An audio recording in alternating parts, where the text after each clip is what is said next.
And we're live, baby. Yo, Live. what's up, everybody? Yo, welcome to the 57th episode of the In Your Face show. And I'm here with my main man,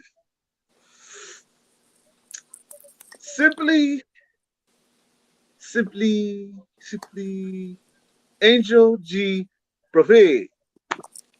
Brophy, that's right. Introduce yourself, brother. Hi, guys. My name is Angel G. Brophy. I'm from Tijuana, Mexico, creative from down over here. I delve a little bit into YouTubing, making movies, acting, and right now I'm trying to um, uh, get into the stunt and fight design aspect of filmmaking. So yeah, I'm working on that. Very understandable, very understandable. You know what I mean? It's always understandable. You ain't got nothing to worry about. You ain't got nothing to, you know what I'm saying, going all crazy, you know? So what are we promoting today, bro? Well, I'm promoting Jugando con Fuego, which is a movie that we had the blessing of participating in last year with me and my team, B Squad Acción o Producciones de Acción over here in TJ. And we were fortunate enough to actually work with a couple of your guests that you already had here from Nicholas Ortiz, Robert Jefferson, and Bobby Samuels, all great guys to work with. Can't wait to work with Nick again. But I actually had the pleasure and blessing of also to work with Bobby Samuels and Jefferson this year on something that's going to come up for next year. So that's exciting. But for Jugando con Fuego, you could catch it on Vimeo right now for $2.99, I think. So go over there, have fun. It's a nice action thriller starring Mr. Bobby Samuels and just high octane action, drama, the good stuff. So go and watch it right now. And also over here in TJ, we're promoting a movie called Contratiempo, or kind of like how can I how can I translate that? It's like uh, because it's not against time. It's more like a hiccup, like something came in the way. That's kind of a phrase that we use over here to describe when something went wrong and you're not going forward with something. But that movie's coming out this week over here, and I'm really proud to be part of this project. The director Jose Paredes was invited me to be or have a cameo on it, and my one of my closest friends is the protagonist of this movie. So congratulations to him. Hopefully he keeps growing and just making more movies, bigger movies. But this one is a very special little treat for not only for people over here in Mexico, but for people outside of Mexico to kind of delve a little bit into the music side and culture of Mexico over here in Tijuana specifically. So it's a nice little movie about an ex band member who has been like kind of away from the industry for a while. But one of his old band members comes back and asks him to like put the band together and go at it one more time. So and then this protagonist is trying to deal with his current demons and past demons that kind of made everything fall apart the first time. So it's a pretty nice little dramedy, but engulfed with all of the musical cultural aspects of Tijuana. So if you guys get a chance to see it one day, please do. It's a nice little film. Okay, okay. So about Jugando con Fuego, Yes, sir. I finally got that word. Finally got that word. Finally got it to come out my mouth the right way. Hmm. Jugando con Fuego, right? Yeah. In your thoughts, right? What was the most like energetic scene that you had to do that you did in that movie? Uh, Whew, um, man, the thing is that the action sequence, like the the main event of the whole movie, like uh, we actually filmed a lot of that in one day, so it was really up and down that day when we were trying to get everything done. So everything was done with high energy at in every point. We were just really excited to work together, and that is something that comes really along of how we we had synergy with the people we were working with. So everybody was excited to do something and do it great and do it fun and make it awesome, right? Right. So um, the most exciting part for me was just being asked to help design one of the fights. That was one of the things that I wasn't expecting, because I was really there just to kind of bring my support as a stunt performer. And since I have a stunt team over here, brought a couple of my guys to like work it out and have fun, and so they can gain experience and obviously just have fun doing the film, right? But in one of the rehearsals, me and Orlando, which was the main fight coordinator and stunt coordinator in that movie, we kind of got talking together, and I showed him a couple of things that I've done before, and he liked them enough to like trust me with one of the scenes in the movie, and I was just a little bit shocked and excited at the same time. So we started working on it, and I put kind of together this main concept of the fight scene, and then Orlando came in and we start to like fine tune the sequence until we got what you get in the on the film. I don't know if you watched the film or if you guys watched the film, but it's the bathroom scene. That's all I'm gonna say, because I don't think I could say more.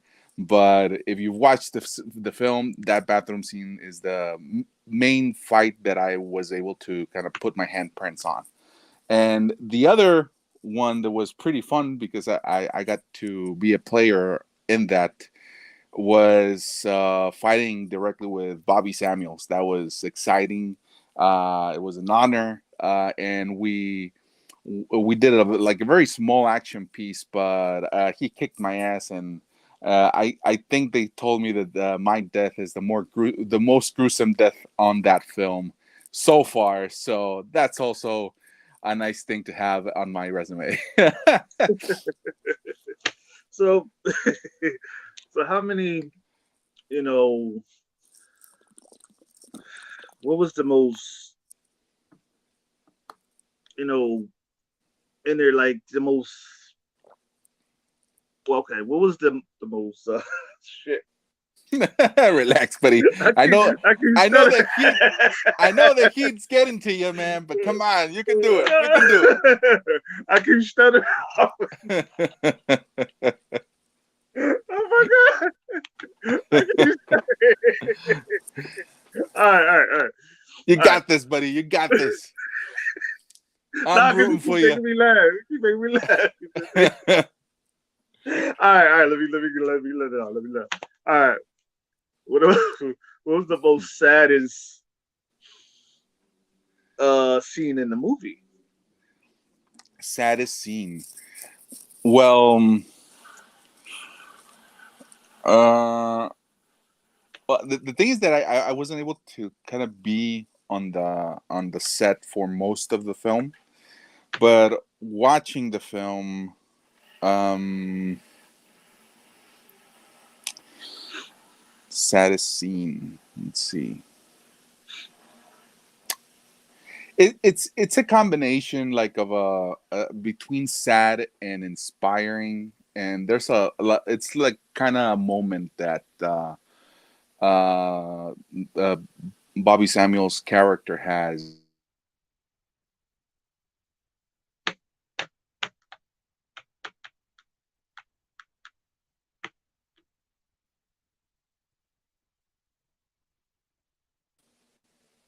Sorry, I don't know what happened there. Can you hear me? Yeah, I can hear you. What's Oh, up? okay, perfect.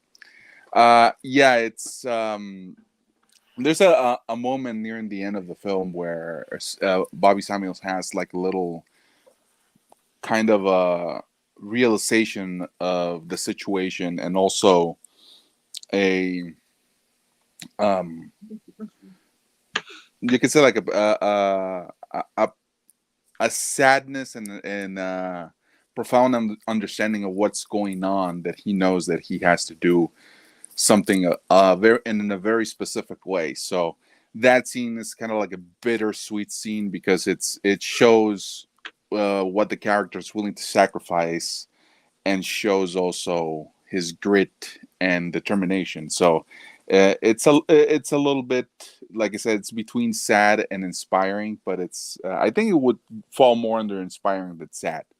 But so I guess it'll depend on your perspective. But that specific scene I really like, and it's both sad and inspiring.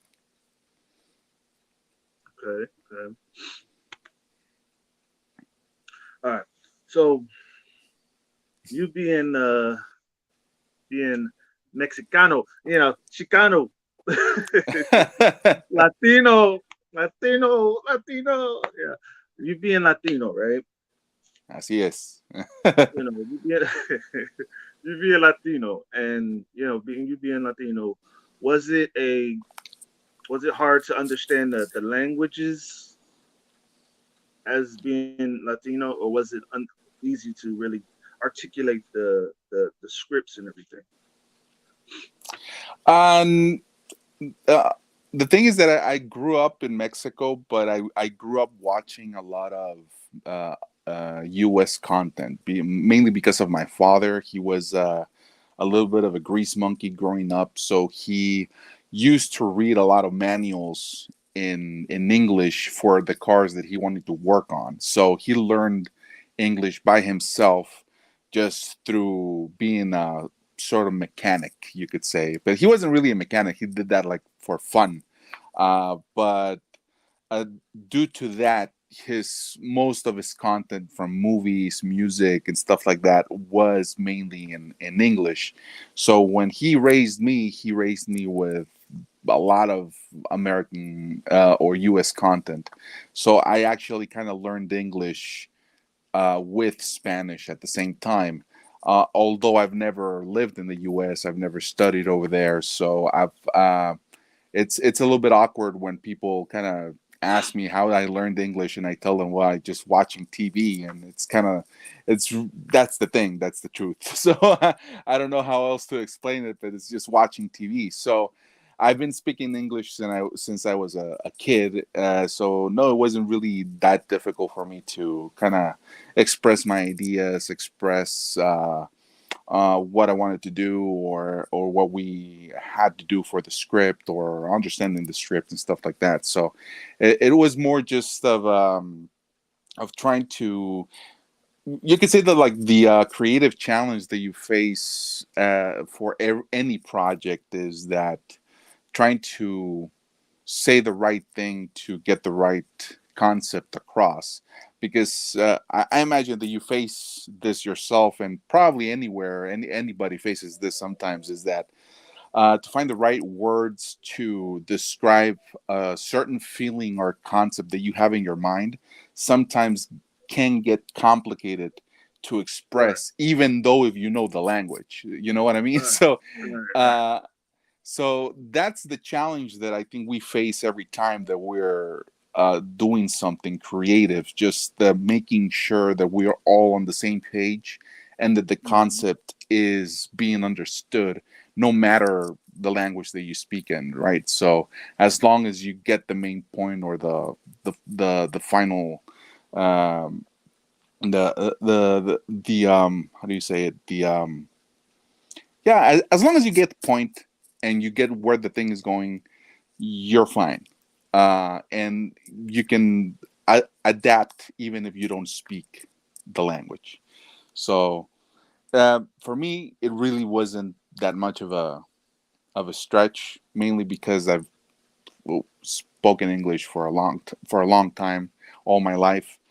And but the challenge, as always, is just getting your perception and concept across and trying to use the right words for it. Right, right, right. You know, hold on, I got a comment. Comment. What's up? What does the comment say? So I'm not able to check the comments over here. I think. Let No, me no, see. no. It's a comment for me. You know what I mean? Okay. Comment for me. My cousin was letting me know you have to go to work or whatever. But yeah. What are you But doing this?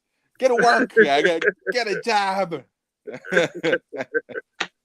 yeah, man. Like, but from a businessman standpoint, was it hard to do the business part of like getting the budget on the show?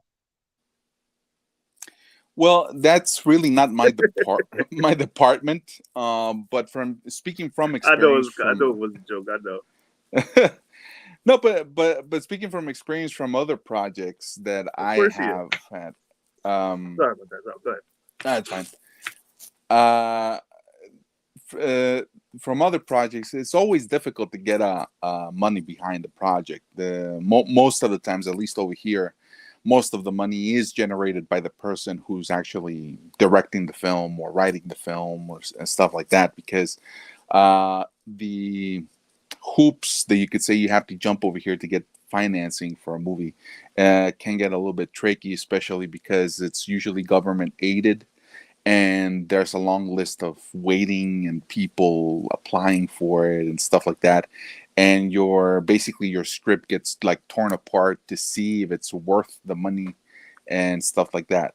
Now private investing is also an option, but it's also a lot more difficult over here because the commercial side of of movies over here in Mexico are a little bit different than the ones in the US, because I mean you can make a very cheap movie in the US and still make money on it. And over here, even if you make a cheap movie or an expensive movie, there's no guarantee that you're going to get any sort of money back. Most Right, of the right. time, they kind of write it off as a loss. But there's commercial movies over here that do make money, but they're like limited in genres. Most of them are either comedies or romantic comedies, or maybe here and there a horror movie, but there's no action flicks or sci-fi movies, or there's no more like Mexican mythology movies nor anything like that, unless it's made outside of Mexico.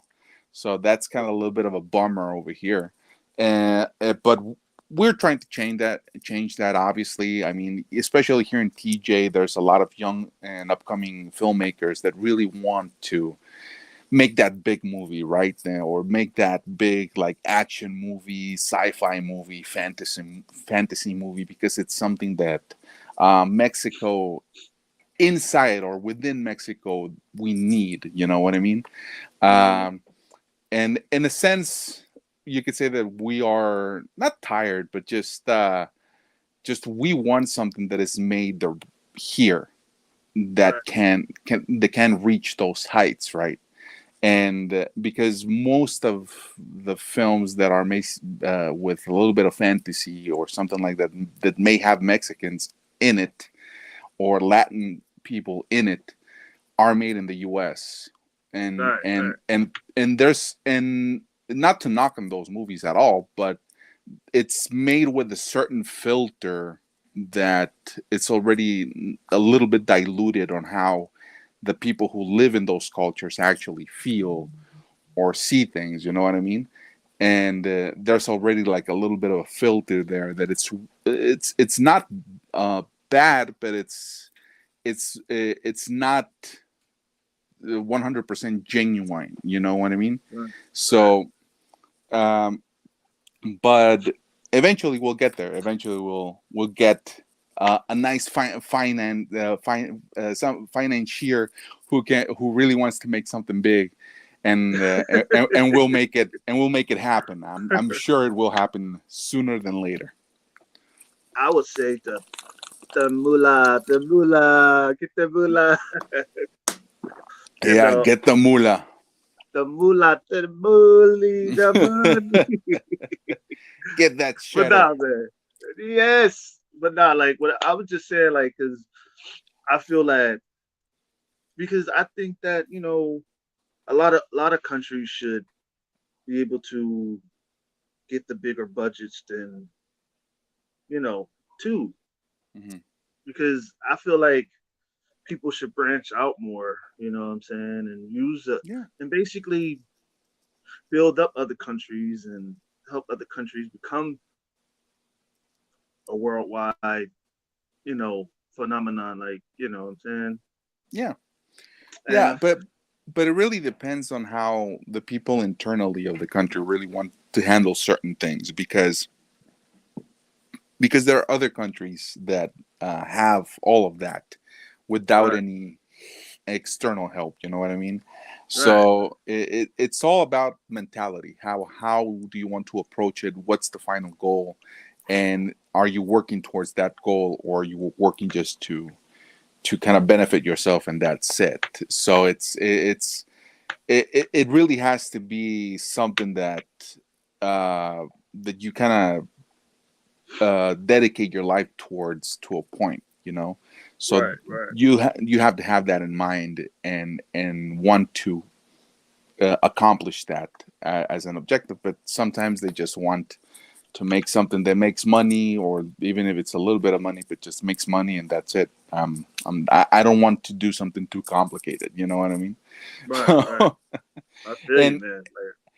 and a lot of people don't really see that sometimes, because we see the final product, but that, like, big movies are one of the most hard, difficult things to accomplish. Yeah, with money obviously you can get all of the right tools, but I mean, there's a lot of people behind that movie. Like, technically speaking, like the technical aspects of the movie are just really, they just hire the best experts on all of the areas for those type of movies, and it's astonishing what they can, like, accomplish when they hire those type of people, and what they put on film is just sometimes truly amazing.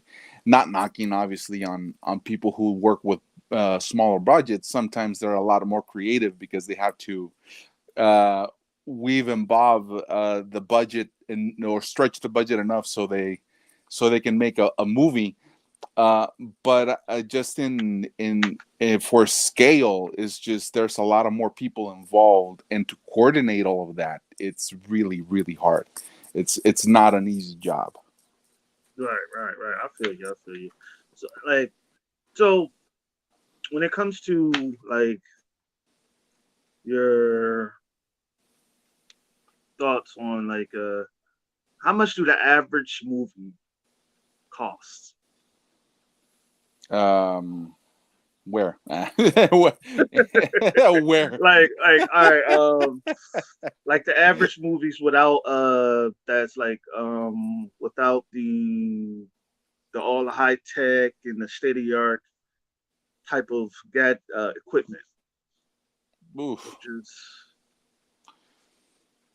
uh I mean, the thing is that it also varies. I mean, there's also from low budget to really low budget. You know what I mean? So right, it's right, right, so right. it really can vary on the on how much money they have to Hmm. to invest on a movie. Usually, for instance, in low budget movies in the U.S., to my awareness, they consider a $1 million movie a low budget Damn, movie. So that's a low budget movie, and like low budget movie, not like a low budget. yeah, that's considered a really low budget movie, $1 million movie, and you're like, what, $1 million? I mean, Who got one that's million actually dollars just laying around? Ain't nobody got exactly, that. exactly. You So know what what? I'm saying? Obviously, over here in Mexico, when you hear $1 million, I'm like, dude, I could make a really badass movie over here in Mexico with that kind of money. But that's American money, you know, and that's American currency. That's over there in the U.S. So it's low budget for them, and I mean it's basically from $1 million upwards. You know, I mean Right. I believe the one of the cheapest movies that was done, but it got bought for like a couple of $1 million. Like the concept of the movie was Robert Rodriguez El Mariachi. I think he Uh, filmed it for like $7,000.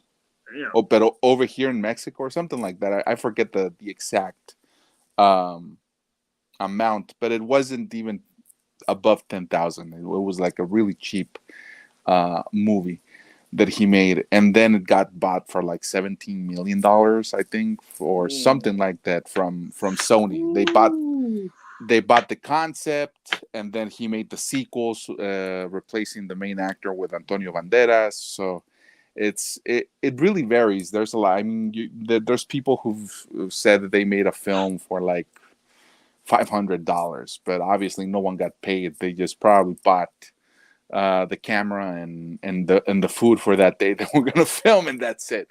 You know what I mean?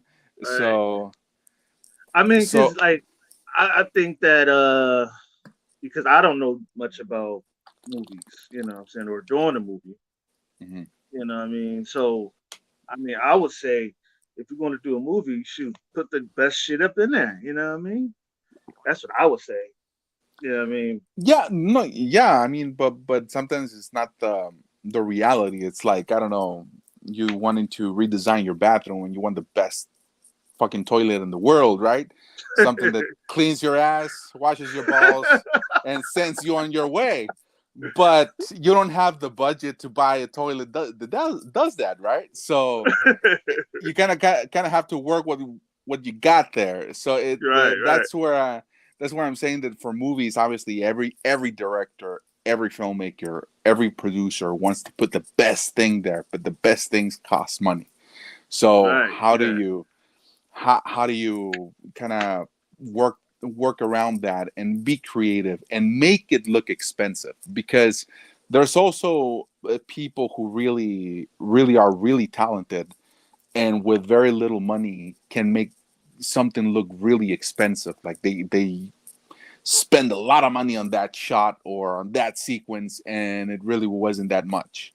So That's what there's. that's that's Mhm, what Robert was telling me about when he was on the show. mhm, He said that you can make things look dynamic with little money.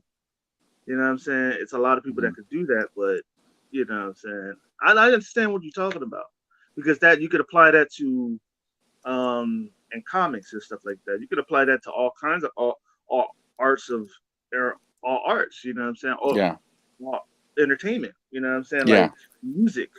If you have the right exactly. equipment, you know what I'm saying. Sometimes it don't take money to make the best product. It takes the Hmm. person with the creativity to make the product better than what you know what I'm saying. Better, It is, you know. yeah. Like for example, okay, I'm quite sure with the right money, uh, you can come out with, I say, 20 movies or 10 movies, Hmm. with the right money, right? But that Yeah. don't mean it's going to be upscale. That don't mean it's going to be good. You see what I'm saying? Hmm. And what I learned is like when it comes to comics and all that stuff, it's like what we say. Just because you got money, and think about it is too in the movies, it's more Hmm. of a it's more hands on. So y'all got to deal with you know cameras, lights, the lighting, the stunts. I mean all that, and I'm like, damn, how long do the average movie take to do? Again, it depends on budget, and it depends on the concept of the script and everything. So you most movies, uh, they plan it out from probably a year ahead. So most movies get a proper pre-production phase, because there's three phases to a movie, or you could say four phases. But first phase is the pre-production. That's when you already have the script, and then you start to break down the script and start to like kind of put together all the pieces that you're going to need to film it, right? From the actors, from a production side, lights, locations, costumes, stunts, or whatever you're going to need for the movie to happen. You basically get have meetings and start planning and start getting those things together. Once you get that together and all prepped and all planned and all everything, the next part is production. Production is when you start filming the thing, right? So you already set a schedule for that um, movie uh, 1 year before, right? So you Right. already have a schedule that you kind of have to follow. Big budget movies can take from 6 months to even a year to complete filming, but most of the time it's around from the 6 to 8 month range of filming, Mm. just being in front of the camera, basically. And then after that comes the post production phase, which is where you do everything from sound, editing, special effects, whatever, maybe reshoots that have to be made because either they miss something or they need something more to give it more texture, etc. Right? So Right. all that in post production, that's where you start putting the whole thing that you planned and the whole thing that you shot for nearly 2 years. You start putting it together to see how it's gonna look. That's crazy. So Wow. yeah. So after that, the fourth phase is once it's completed, everybody's happy with it, then they're gonna just distribute it. Movies, streaming services, wherever you're gonna put it. That's basically the fourth phase, which is marketing and putting the thing out there so everybody can see it. Um, so a movie with enough budget can make that trip, you could say, shorter. Right. Right. Even though it's 2 or 3 years, it's a short period of time. But for people who don't have budgets, they could have their pre-production last from 1 to 2 years because they're getting people coming in and out because they're doing it for either no money or for very little money, and it's a whole roller coaster of stuff that happens that can extend the pre-production part for probably 1, 2, or even 3 years. After that, it's the shooting the thing. So when you have low budgets, you don't have the luxury of expanding the shoot too much. So what a lot of filmmakers do who don't have that much money and they want to do a big like a full-length feature, sometimes they just film during weekends, like Saturday and Sunday. When I don't have my full-time job, I gotta be there filming and directing a movie. And they can take probably a year to finish a film because they're just shooting it 2 days at a time for a whole year. So, and then there's other filmmakers who are also like a limited budget, but they want to film the whole movie in 1 week. So they have 1 week Wow. to film one whole feature film, and it's a fucking beast to do. So it's a really tough tough process for a lot of directors and a lot of people involved in those type of productions. It does take a little bit of a toll on you because literally you probably sleep 2 hours and then you're at the next day at it again, sleep another 2 hours, and then go at it again, and for one straight week. And sometimes there's also productions that you do that for one straight month or even more. But even Right. so, the toll does uh, it does make its presence feel felt on your body. You know, your body just sometimes is just gonna say, "Dude, take a fucking chill pill." Hold up. Uh.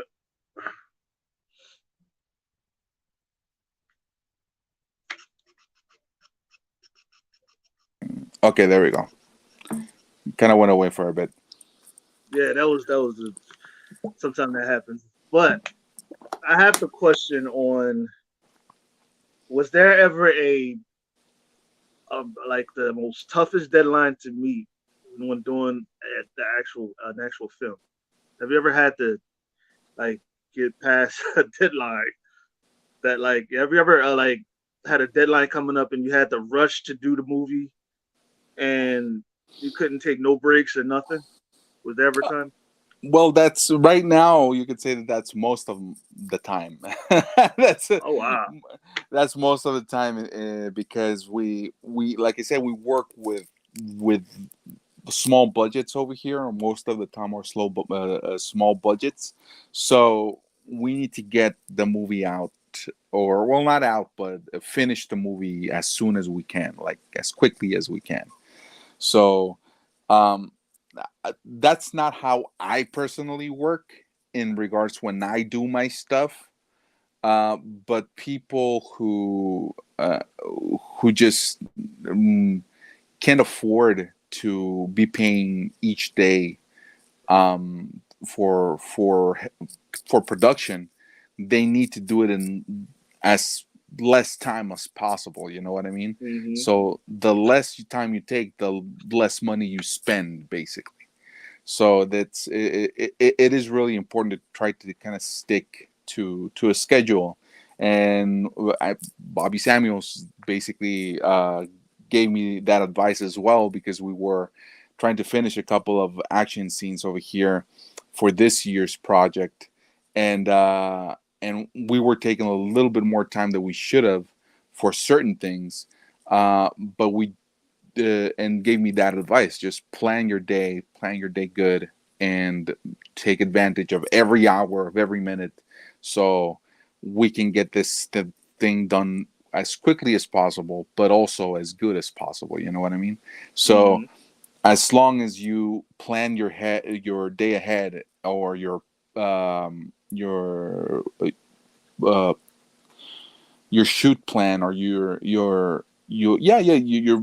shot list, and get that shot list properly calibrated in time, so that way you know how much time you should take for each shot that you're going to be working on that day.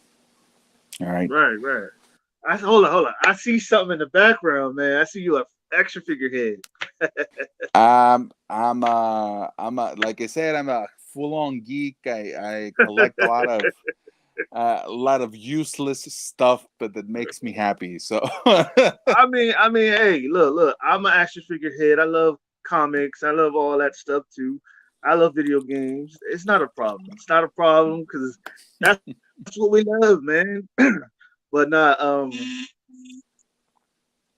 with with whatever you feel in your mind, man.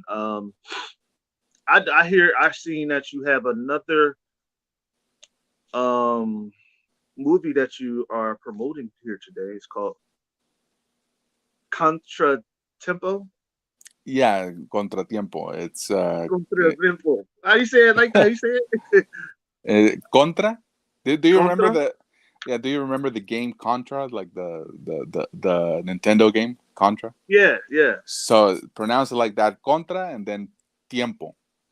Contra Tempo. Sort of without the R and tiempo, just yeah. Contra Tempo. Hey, my Spanish is bad, man. Well, you're Contra getting there. Tempo. You're getting there. You're getting Contra Tempo. All right, Contra Sort of Tempo. contra Contra tiempo. Tempo. There we Yeah. go. So, so about Contra Tempo, Yeah. like, what can you say about Contra Tempo? Oh well, it's definitely a passion project from the director Jose Paredes. He's done a couple of movies already set in TJ. Most of them are kind of dramedies that have a little bit of uh, like an introspective of just how people sometimes make mistakes, along their lives, Right. and just because they make these mistakes, they're not bad people. They just have bad judgment, you could say, right? So he did another movie called Amir, and which is also a pretty decent movie about a guy who just basically doesn't know if he wants to um, keep going out with the girl he's going out at the moment, who's pregnant with his child, and or trying to see if he can get a little bit of another gal's attention. So it's a movie about basically choices and how his choices can affect his life and others' lives as it progresses. That's his one of his first movies called Amir, and this one kind of takes a little bit of the same concept of a character who's kind of flawed in many aspects, but he isn't a bad guy. He's just flawed as a person. But the beautiful thing about this movie, I think, is the music side of it, because a lot of people don't really know about the music culture in Mexico, aside from like mariachi stuff and like banda and other genres that are typically associated with Mexican culture. But we have also a very hefty uh, library of Mexican rock and roll music that we are known for in most Latin America for. But a lot of people, like in the U.S., are not really familiar with. So if you do want to kind of dive into like the rock and roll or rock genre, like but like the Mexican version or the Mexican cultural impact that it had, you could watch this movie and get that out of it. Aside from a really solid dramedy with a character that has flaws, but the movie itself has like a really good um, exploration of music culture, especially here in TJ, and also like it covers Mexico in general. But in TJ, it has a very unique musical perspective.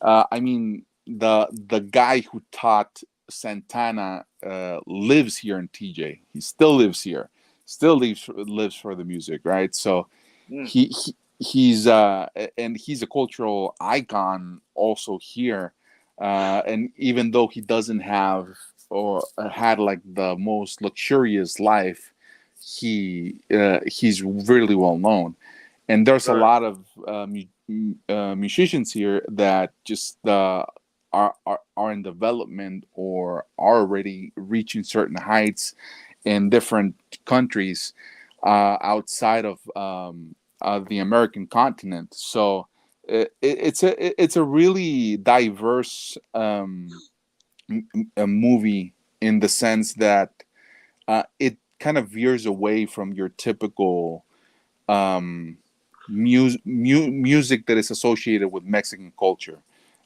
Even though it's still Mexican music, but it's not like the traditional mariachi banda type stuff. It's more urban rock and roll music that was developed here in Mexico as well.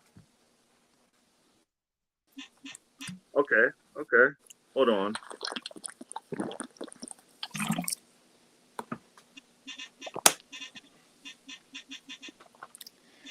You're playing Pac-Man or something? What are you doing? No, no, no. I'm texting somebody Okay, okay. for a show tomorrow. Hold on. Awesomeness. For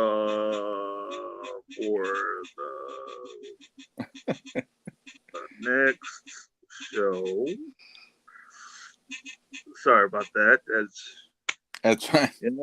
busy man, But yeah, Yes, sir. what I was trying to say is that what do you feel as a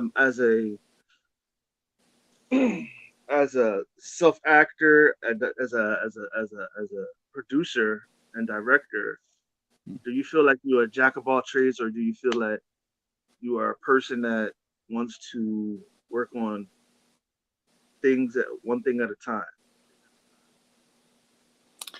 Um, well, right now, at this point, I would say that I am a little bit of a jack of all trades, but my focus has always been kind of like the directing side. I mean, I've always wanted to direct something uh big, small, but just direct. And I've directed a couple of things. Some of them haven't got like gone to air.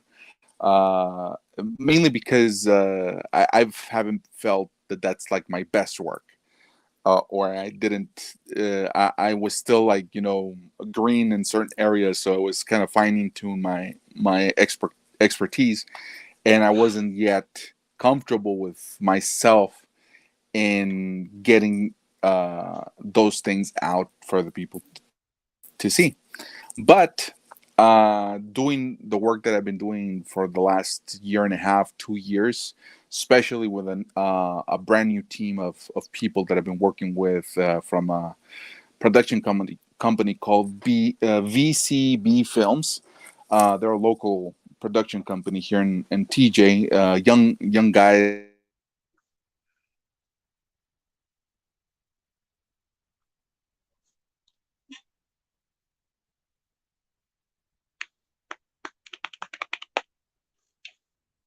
We're gonna wait. We're gonna wait. We're gonna wait. there we go. We're back. So Sometime now, I don't know why. I guess it's the Wi-Fi. I don't know. I don't know either, but don't worry about it. We're still here. So Hey, yeah, shit happens, man. Shit happens. yeah. So I've been working with this young team, and they're great. They're very talented, and eventually, I'm sure that they're with their talent and help, they're gonna be helping me doing my first director debut, you could say, on a project that we've been working on for a while. So hopefully next year I'll be able to get to direct that script that we worked on and start moving forward with the directing side that I want to kind of really delve into. Because kind of you could say that before being known for like doing stunts and fight coordinating, I've been more a filmmaker first than a stuntman. The stuntman thing kind of came by necessity. It wasn't Hmm. really something that I was, oh, I'm gonna wake up one day and be a stuntman. It was a little bit more of a necessity because we had like a think tank over here, like a creative think tank, and we were working on several series together to try and produce a couple of pilot episodes and sell the concept to either Netflix, Amazon Prime, or whatever streaming service would either listen to us or be willing to see our product, right? So within the meetings that we had, we presented each our project, and my project was an action series that I wanted to do.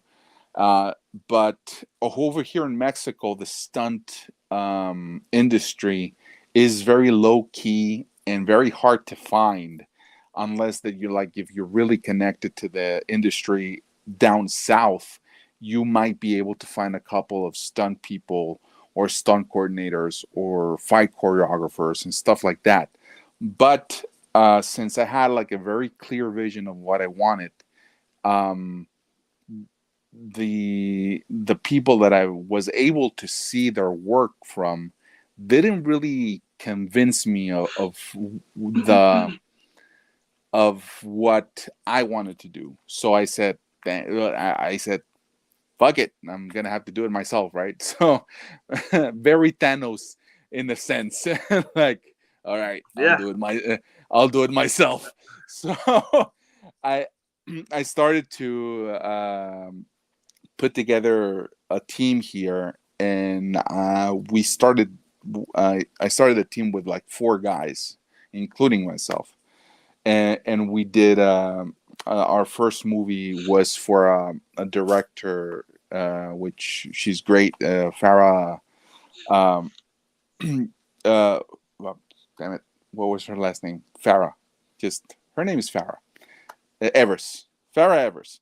Farrah Evers gave me a shot to coordinate a couple of action scenes for her movie, and that's where I kind of began doing the stunt thing in a sense. So it was kind of more out of necessity than out of being something that I really wanted to do, which I still enjoy. I really enjoy throwing myself up against a wall, getting my ass kicked by a total stranger. So that's that's a lot of fun to do. Uh, but it's not like my main goal. My main goal is to direct and to do bigger films or just do movies that I really enjoy watching. And but it's little by little. I mean, you have to learn, you have to grow, and you have to be willing to take the hits uh, during that journey and just not stop until you reach that goal, right? So Right. Awesome. Awesome. Awesome. Awesome. How do you say the word contra tiempo? Contra tiempo. Contra tiempo. the second one was better. The second one. Contra, contra tiempo. All right. There All we right. go. There we go. Contratiempo. Contra tiempo. All right. See, got me knowing Spanish now. I always wanted to learn. But nah, like man, like oh man. So being in Tijuana all your life, right? Yeah. Being over there, is it a when you come? Is it a culture shock coming over to the USA, coming over to the United States?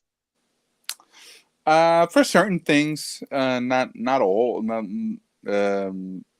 you could say that, like infrastructure wise, and like cities and the way that you guys travel over there, it's like way beyond what we have over here. I but as understand.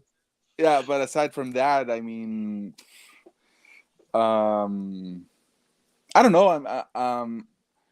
I guess sometimes the like, and this is really just from a outside perspective, like a total outsider, is that I feel sometimes that like culturally there's like a sort of self-imposed segregation, you could say, like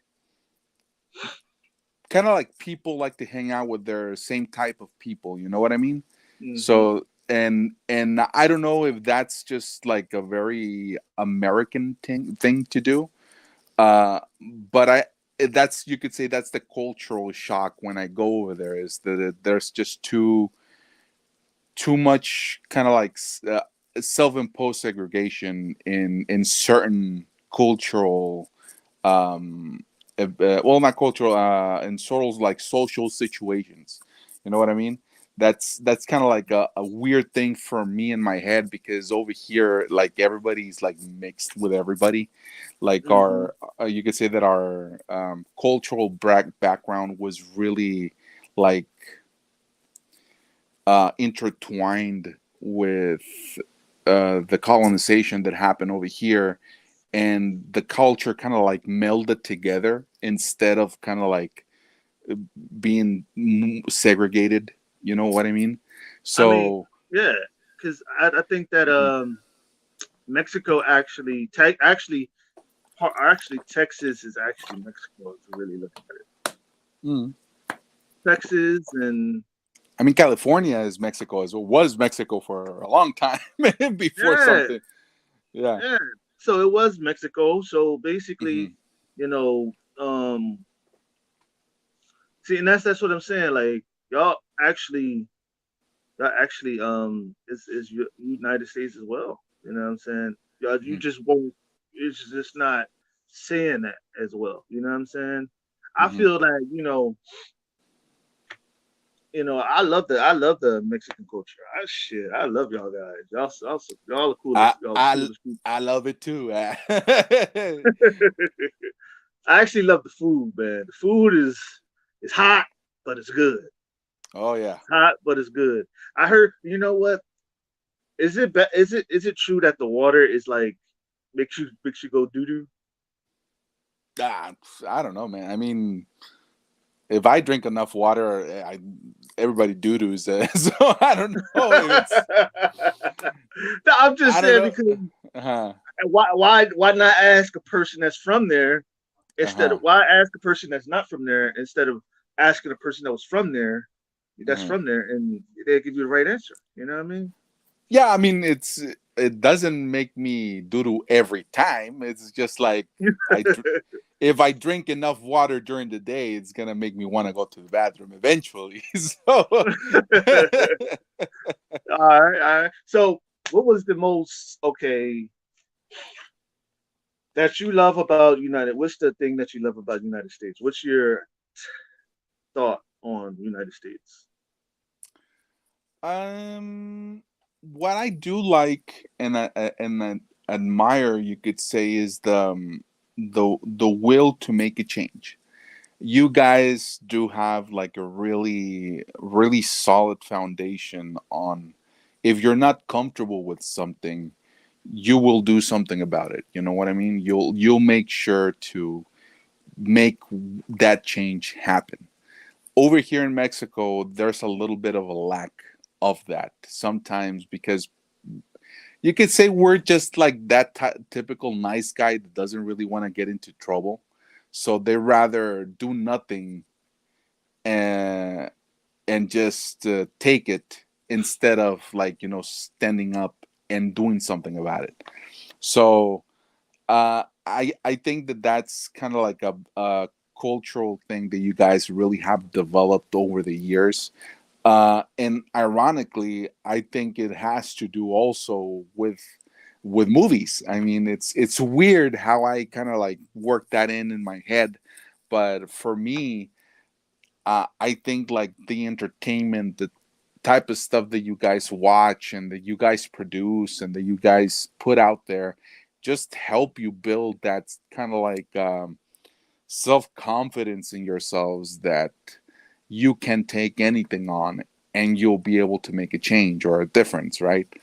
And that's something that Mexico lacks, not only in like culturally, but also in the movies or entertainment. There's not enough movies or entertainment from Mexico that tell us that we are people who can overcome great adversities. So Y'all, I y'all doing it. Y'all doing just fine now. I mean, shit. yeah, I mean, we are resilient people. I'm not gonna say that we're not resilient, but resiliency and being and having the willpower to make a change are two different things. Because resiliency is just how much you can take and keep moving forward, and the will to change is how much you can take, but also have the guts to make the change when it needs to happen. You know what I mean? Right, right. So and I know that you probably, from an outside perspective, or from your point of view, it's a little bit different the way that you see us, because you see like the party animals, the guys that like to drink beer and fucking drink the eat hot food and just party all the time and have fun, and that's a part of who we are. Yes, that's what we you could say that's our natural state in regards to like most social interaction or situations. We just like to have fun, but you could say that because we have to like too much fun, we ignore the serious stuff. You know what I mean? I So understand. so it's I it, mean, it's a, if you Mhm. really sorry about that. Sorry. Go No, ahead. that's fine. That's fine. Go ahead. I mean, I think that when it comes to being an American, we get to. I think that Americans are spoiled. You know what I'm saying? Most of I us. can see that too. Yeah, I mean, Most of us. Most of I, us are spoiled I can definitely see that too. because I mean, I'm not saying that you guys have like you're perfect in every way. You're not, but hell no, but hell no, no, hell no. but one of the things, like I said, one of the things that I do admire a lot about that culture is that specific thing that I mentioned before. Um, um, Other than that, like I mentioned, there's a lot of other things that I think that you guys are still working out, and I see the things that I admire about y'all country is uh, that y'all got that fight to the very end type of attitude, and y'all very welcoming people.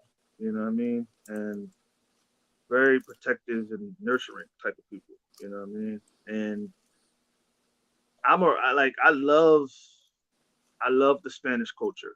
I love the Latino culture, the Puerto Rican culture. I love that. I love those cultures, the Dominican culture. I love those cultures because that lets us know, I love the food, love the people, the women.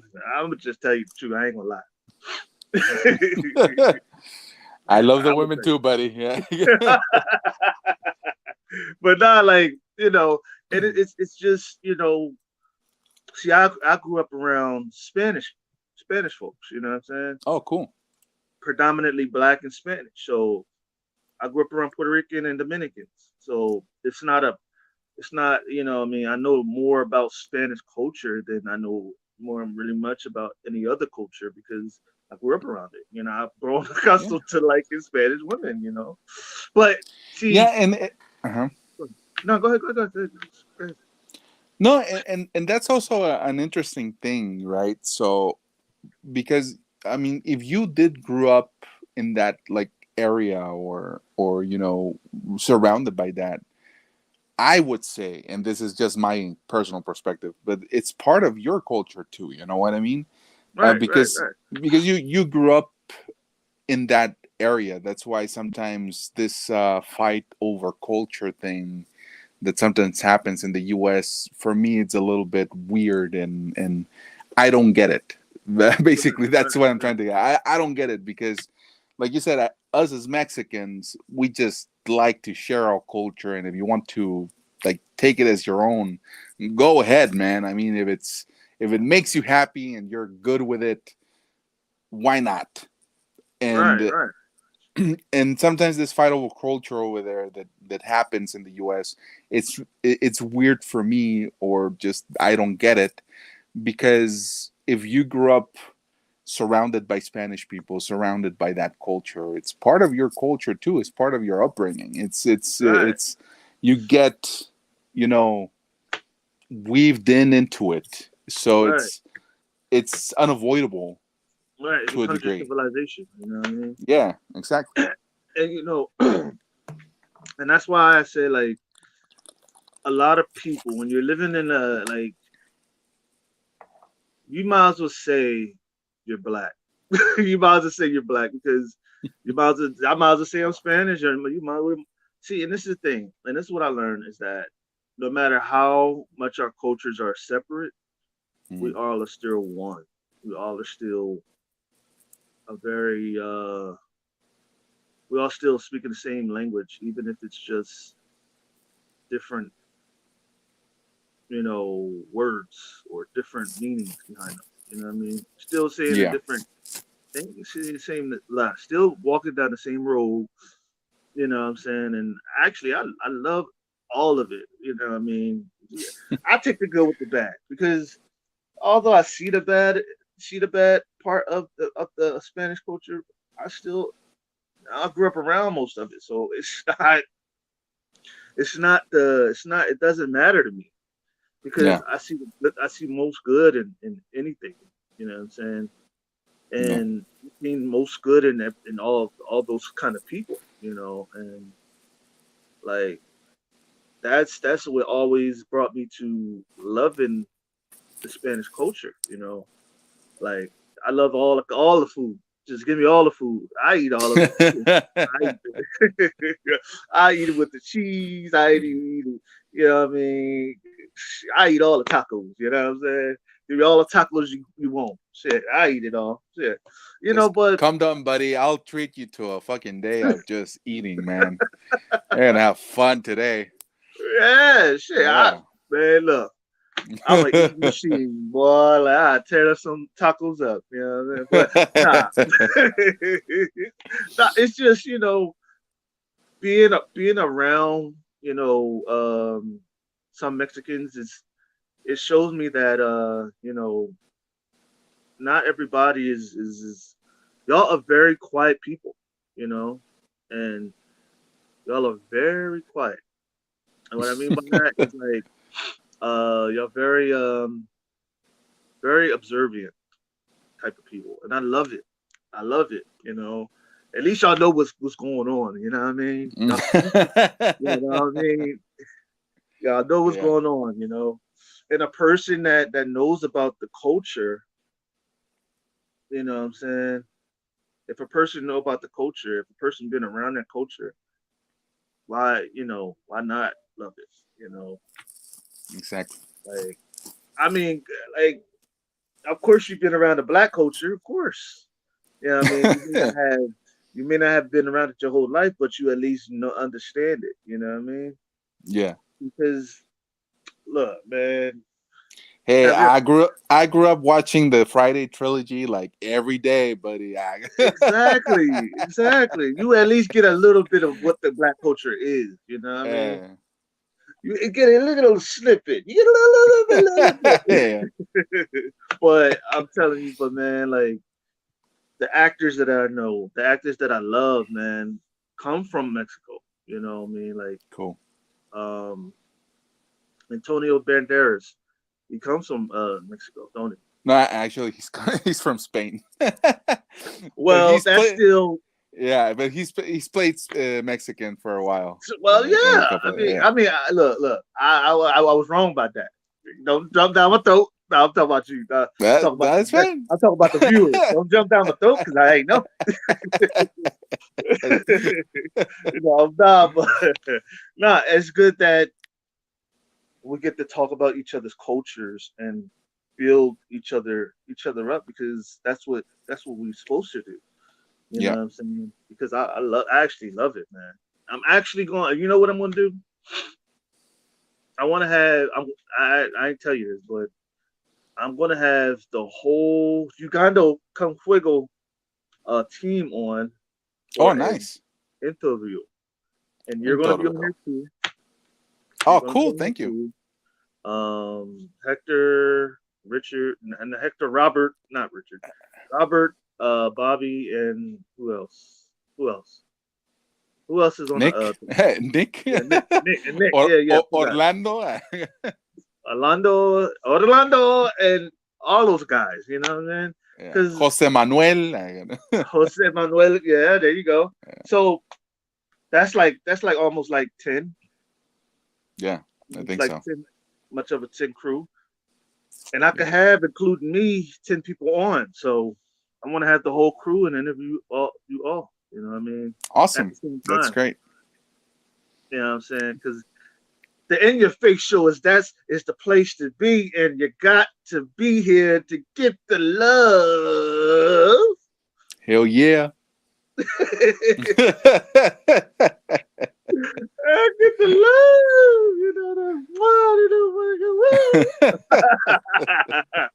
nah, no, I'm just joking. I'm just joking. But nah, man, yo, man, I love it. I love this. I love doing this show. I love it. So That's good. as long as y'all keep on subscribing, y'all gonna get the energy every damn time. Y'all know I comes with that energy. Y'all know I comes with that fire every time. I love it. I love it. I love it. Keep on subscribing, and you're gonna see my smile every time. You know what I'm saying? Every time. Every time. Those but pearly nah. whites.